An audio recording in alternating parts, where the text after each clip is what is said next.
If you've ever had to rebuild after divorce, after losing a job, after grief, after something has knocked the wind out of you, this episode is not about starting over.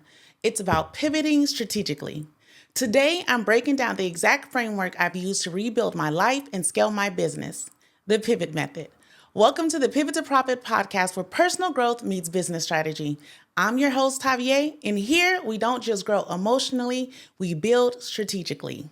And today we're talking about something that has shaped my life, my leadership, my business, and honestly, my very survival. We're talking about the pivot method. Now, let me say this clearly. Pivoting is not quitting. Pivoting is not starting over from scratch. Pivoting is not weakness. Pivoting is strategic redirection while keeping one foot planted. And if you've ever had to rebuild after divorce, after a job loss, after public failure, and after grief, this episode is for you. Because personal growth without strategy is therapy, and business strategy without personal growth is fragile. Here, we do both. Let's talk about what pivot really means. I once heard someone reference that famous pivot scene from the show Friends. I've never even watched the show before, but the definition stuck with me. Pivot, to modify while retaining continuity. And that's exactly what I've done in my life. I have endured the divorce, a loss of a job, the death of my child, custody battles, financial uncertainty, leadership pressure, and every time I've had to rebuild, I unknowingly followed the same framework. Eventually, I formalized it. That became the pivot method. And what it really builds is BBA, bounce back ability, not to be confused with a BBL. Because success doesn't belong to the most talented, it belongs to the most resilient. Let's get raw for a moment. Smart goals are not enough. Yep, I said it, they're not enough. And let's be honest, they're super cute. And I love a good SMART goal, but it's not enough. And if you're not familiar with SMART, it means specific, measurable, achievable, relevant, time bound. I love me a good SMART goal. But SMART goals don't prepare you for resistance. They don't account for emotional fatigue, distraction, self-sabotage, lack of support, real-life barriers, and that's why most people don't fail at dreaming, they fail at implementation. The pivot method builds the spine behind the goal. It forces you to identify barriers, it builds momentum, it expects imperfection, and it teaches you to fail forward strategically. This is not motivational fluff, this is execution work. So let's break down the pivot method. P stands for planning. Planning is the fun part. This is where you dream again. What do you want? Who do you want to become? And what does the next version of your life look like? Write it down. Be bold. Be unreasonable. Be all the things. This is a time where you want to let yourself want more. If it's fitness, define the goal. If it's revenue, define the number. If it's leadership, define the role. Planning is vision work. But here's the mistake most people make. They stop there. Dreaming feels productive, but dreaming without preparation is delusional. So guess what? There's a second P, and that stands for prepare. This is where grown folks separate themselves from amateurs. Preparation is identifying the micro steps, and more importantly, identifying the barriers.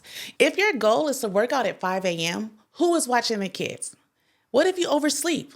Are your clothes ready? Do you have accountability? If your goal is to increase revenue, what skill gap do you have? What systems are missing? What distractions need to be removed? Preparation is where you get honest. What could realistically stop you? And what support do you need in place? Planning is the dream. Preparation is the spine. Do not rush the stage. This is where momentum is protected. Now we move on to the I, which stands for implement. Now we move. Nothing happens until you do something. Pick a start date within 7 days. Yes, 7 days. Not 30, not next quarter, not when things calm down. Within 72 hours, if possible, because delay kills momentum. You cannot build confidence in theory. You build confidence in action.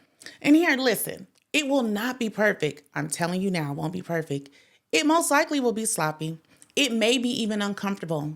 You may look inexperienced, but do it anyway. Momentum refines you. Now, there's a second I. I stands for initiating tracking. What gets tracked grows. This is where you separate emotion from data. Track behaviors, not just outcomes. If your goal is revenue, track outreach, track proposals, track follow-ups. If your goal is fitness, track workout, track meals, track sleep. Then reflect weekly. Did I really put in effort? Did I prepare enough? Are my barriers different than I thought? Is this goal something I actually want? And if you're off track, you don't quit. You revert back to the plan and prepare. You adjust and then you implement again. That's the strategy. Now we move on to the V, and that's visualizing the victory. This is the internal work. You must emotionally rehearse the outcome. What does it feel like when it works? Who calls you? What are you wearing? Who is celebrating with you? Feel it, because if you cannot see yourself succeeding, you will subconsciously sabotage it. Visualization builds belief, but belief builds endurance. You can use affirmation, prayer, music, vision boards, meditation. The goal is to create positive emotional reinforcement. Success is first built internally. Now let's jump to the O and pivot, which means optimize opportunities. This is where business strategy kicks in. Momentum builds force. When aligned opportunities show up, take them. Keyword, aligned. Not busy work, not distractions, nope. No ego-driven moves. Let's go back to our goal.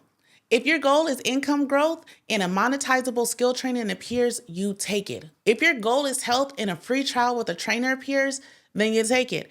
Every aligned opportunity increases speed towards your goal, but evaluate consistently.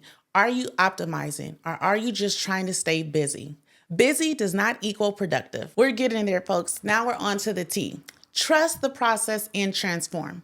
This happens throughout the journey. You will change, your thinking will evolve, your habits will shift, your standards will increase. Don't resist it. Growth requires shedding. Trust that refinement is part of the process. Transformation is evidence of momentum, and resiliency is proof of leadership. Let's bring this home. The pivot method works in personal life, business scaling, leadership transitions, brand evolution, financial growth, grief recovery, career reinvention. Why? Because it forces clarity, preparation, action, measurement, emotional alignment, strategic evaluation. This is an intersection of personal growth and business strategy.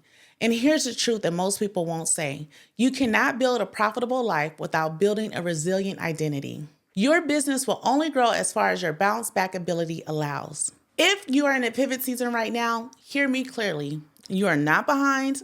You're not even broken. You're not finished. You are repositioning. Start where you are, use what you have, and do what you can. Small actions create major momentum. Perfection does not exist. Let me say that one more time. Perfection does not exist. And progress is still progress, even if you haven't hit the full goal yet. This is your invitation to dream again. This is your invitation to move. And this is your reminder. Pivoting is not weakness. Pivoting is strategy. If this episode resonated with you, share it with another woman in transition. Subscribe to the Pivot to Profit podcast. And until next time, keep one foot planted and pivot with power. Y'all come back now.